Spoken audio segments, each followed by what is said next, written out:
Ciao, bella! Stiamo per vedere 4 problemi di pronuncia per gli italiani che studiano inglese.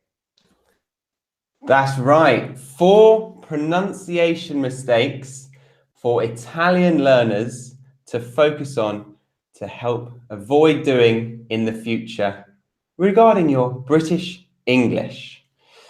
Harry, what we got for them? Why are we doing this? So you may remember that a couple of weeks ago we put out a video called One Simple Exercise to Improve Your British English Pronunciation. And you guys sent us in hundreds of recordings of you reading out a passage which included all of the sounds of the English language. And we have listened to all of those pronunciations and the way you've read out those passages. And we're going to create a series of videos for every different nation, aren't we, Charlie? That's right. And today we've started with Italian. So we've focused on a group of Italians who have told us that they are Italian, and we've perfected some really important mistakes that Italian speakers of English are making. So if you're Italian, this is a really good lesson for you. And for those of you who are not Italian, we suggest that you give us your recording in the video up here, and also mention your nationality and look forward to your nation's episode. So before we jump into the video, we just want to quickly let you know that this video is sponsored by an amazing company called italki. That's right. Yeah, look at that. italki. Yeah. So italki is phenomenal. It's a language learning platform. It's got tons of really highly qualified teachers on there. It's even got myself and Harry. It's actually where we began. It's where the journey began for us, isn't it? It is. It is. I remember you said, Harry, you should sign up to italki and become a real teacher like me. And I have not looked back since. Yeah, okay, good. Why haven't you looked back since? What's it got that's so special? Well, it's amazing. It's incredibly convenient, both as a teacher and as a learner of languages, because you can do your lessons from home. You don't have to leave your house, and you can suit it to your schedules. If you're a busy teacher and you have hours all over the place, you can select times that suit you 24/7. And as well as being really convenient, it's also really, really affordable.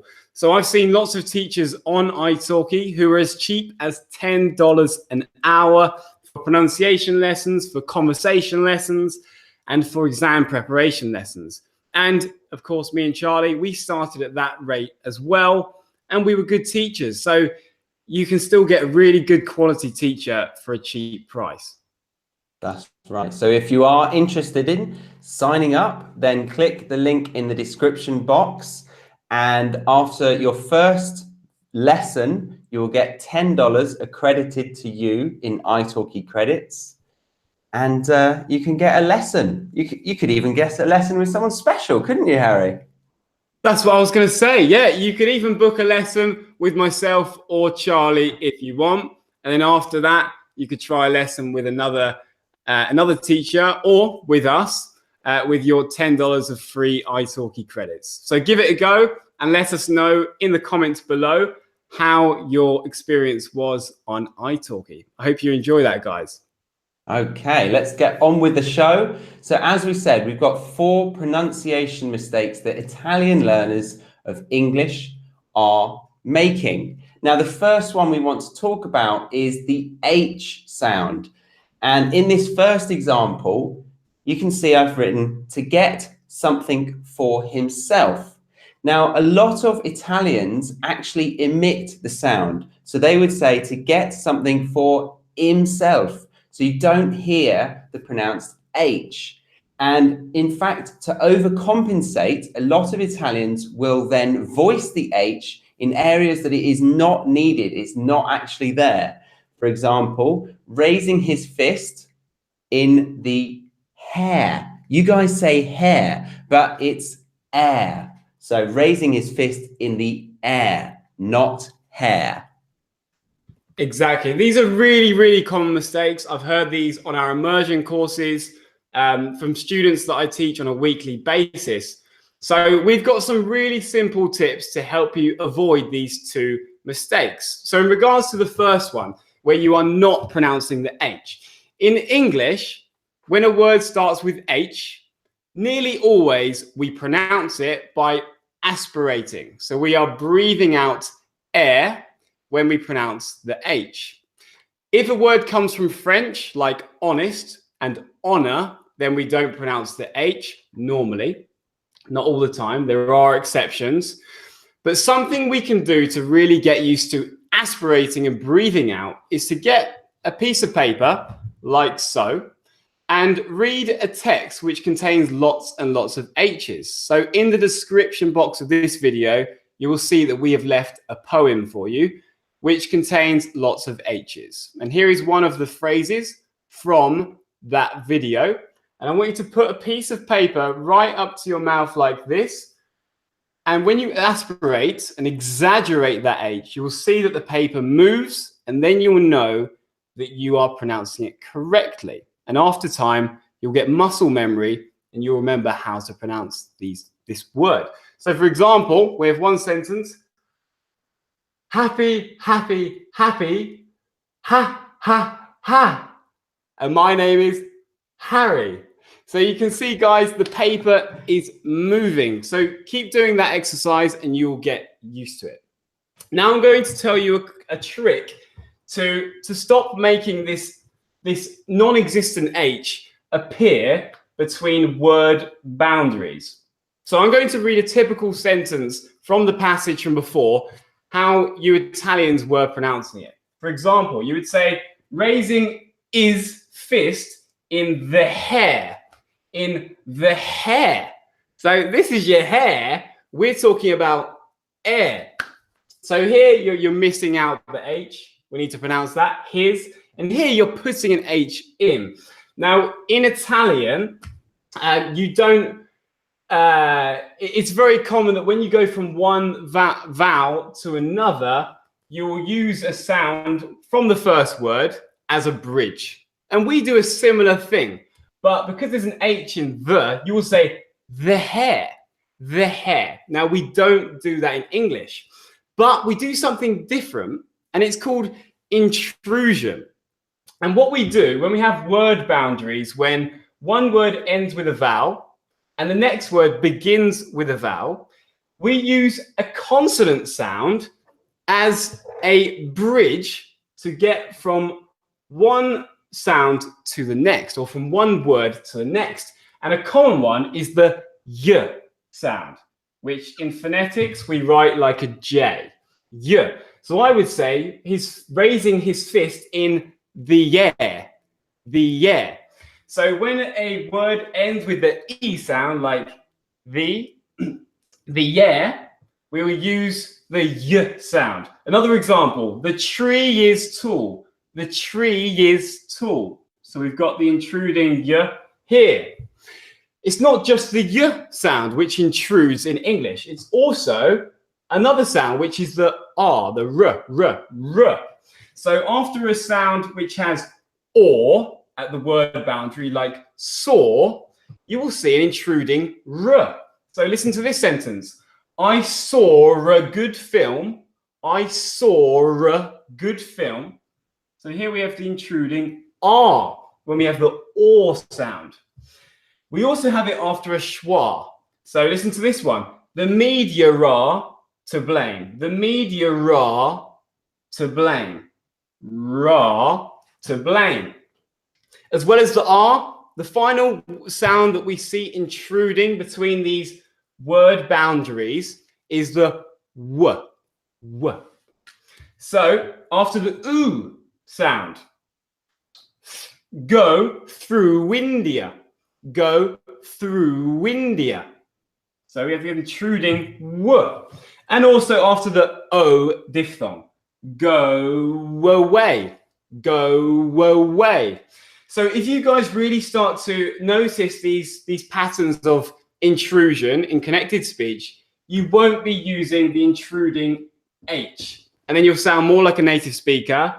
And you won't be confusing people by saying fist in the hair. You'll say the air. And people will know you're not talking about your hair.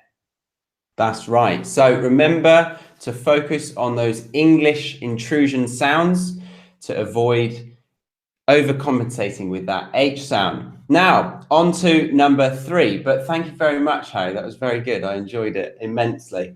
You're welcome. You're welcome. Oh, you got me so confused that I said number 3 when I meant number 2. So number 2 is... Prego. So single vowel confusion. This is talking about the small sounds or the small words that have one syllable and they have a vowel at the end. Now, apparently, we did some research, and in Italian, you don't have a single vowel sound, a single syllable with a vowel at the end that actually prolongs to a long vowel sound or a diphthong, whereas we do. So you would read it like, I'm gonna go shopping, but it's actually, I'm gonna go shopping. So even though it's just got a single O, we would say, a single O, we would say, oh, go. For example, in this diphthong example, we've got so, no, go. And then the long vowel sound here, we've got to, who, and to again.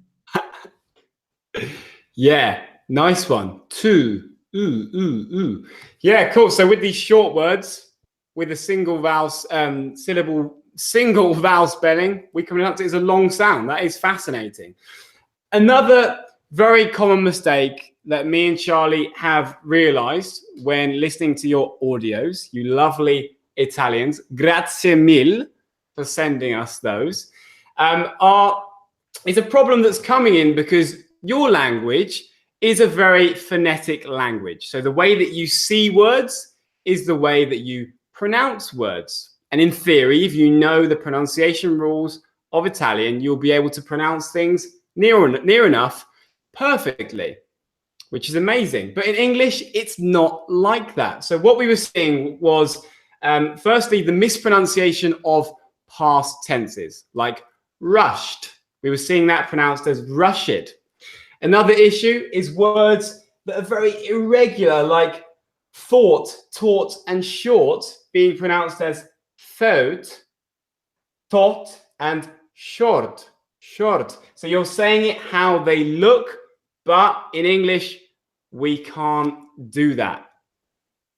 No, we can't. It's not as logical as many other languages, is it, Harry? It's a bit of a bugger. It is a bloody bugger. So what can we do about it, Chaz, about these past tenses? Well, yeah, the past tense, Harry used the example rushed, and you guys say rushed, or some of you might say rushed. Now that sound, the id at the end, is pronounced in some past verbs, but then some it's not. So you probably think, how do I know? How do I figure it out? And there are many ways that you can figure it out, but we've got a solution for you, and it's a really simple one, okay? So as you can see here, number 3, spelling to sound, we've got 4 words here, right? Now our rule is only pronounce the id sound, the ed, the id sound, when you see a d or a t at the end of the infinitive, okay? And the infinitive is the root of it. So mend, it would be to mend, okay? In the past, it would be with an ed. So remove that ed, and that is the infinitive, to mend, okay? So it's got a d, it's got a d, duh. So we do pronounce the id, mended, id, right? Then this example, help. It doesn't have a t or a d, so we don't pronounce the id, okay? It's helped. There's no id in there.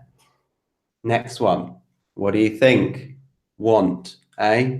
Want. What do you want? You want to add an id because there's a t. So a t or a d you add an id. That's all you need to remember. And the last one, cool, it's not got a t or a d, it's cooled. Okay, and you may notice that I've said cooled and helped a little bit differently, and there is a way to perfect that, but for now you don't need to worry about that because they sound similar enough. The main focus is the id, or not to say the id. Sounds like Shakespeare. I really like that. What do you want? You want an id. Yeah, that came naturally then, didn't it? No rehearsal. Very nice. I wanted to put an id, but I forgot it. Yeah. Yeah. Excellent. So that's what you can do about past tenses. And that's a really good tip. What you can do about the irregular spelling and the disparity between the pronunciation and the orthography of English is there are many things you can do. But the first thing you definitely need to do is you need to stop relying on the way that words look, because that's just going to confuse you and you'll end up saying things incorrectly. What you need to do is consult a dictionary. Online dictionaries are amazing because they have audios of how to say the words. So you can listen to them, imitate, and then you will learn these words and how to say them properly. Another thing you can do is learn the IPA, which are all of these symbols within the English language. You can learn them, then you can go to the dictionary, you can look it up, and you will know from the phonemic script how to pronounce these words. That's what I do when I learn a language, and it really helps me. So I recommend that you do it. And also you can just do it the simple imitation way. So keep watching these free online YouTube lessons, or even if you've got a teacher, copy them, imitate them, and this will really get it into your mind and help you a lot. I promise you.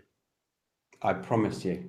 I promise. So just wanted to draw your attention to how you absolutely cannot rely on the spelling of the words to determine the pronunciation of a word. Look at these. These are all very different in spelling, but they all contain the same or sound. So we have thought, not thought.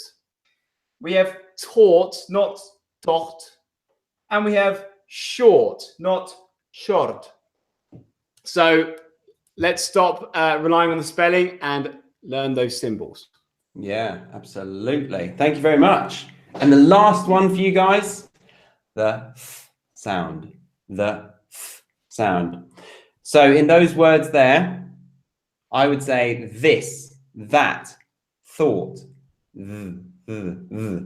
But you guys often use what we call the dental D or T, or the dental D and T, and it's what happens when you put your tongue up there, behind the top of your teeth, not there, okay? So you would say this, that, thought,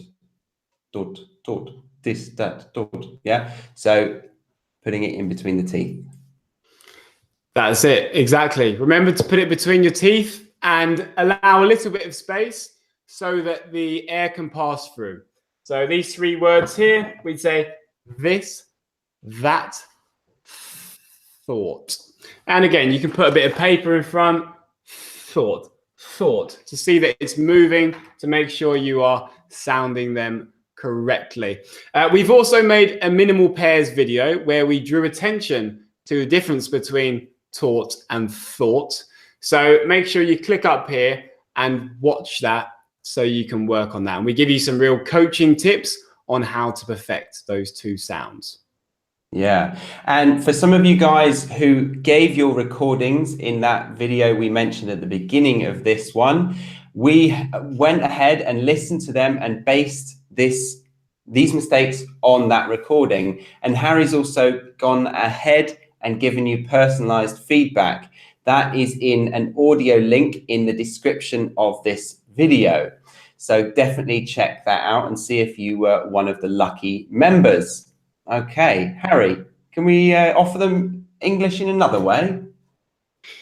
We can indeed. If you want more personalized feedback on your English, but in our live lessons, you can't quite get your comments read out, you can become one of our patrons by clicking up here. On Patreon, we do extra live lessons every 2 weeks. We do group lessons on Skype, group conversation lessons, and also we do one-to-one lessons as well, depending on the tier of membership that you join in. So you can become a Real English with Real Teachers member and speak directly with us and get feedback on your pronunciation, your grammar, and all those other aspects of the language. And there's also about 25 hours of content on there that you can watch straight away. So I recommend signing up. It's a great deal, very affordable, and it will really help you with your English.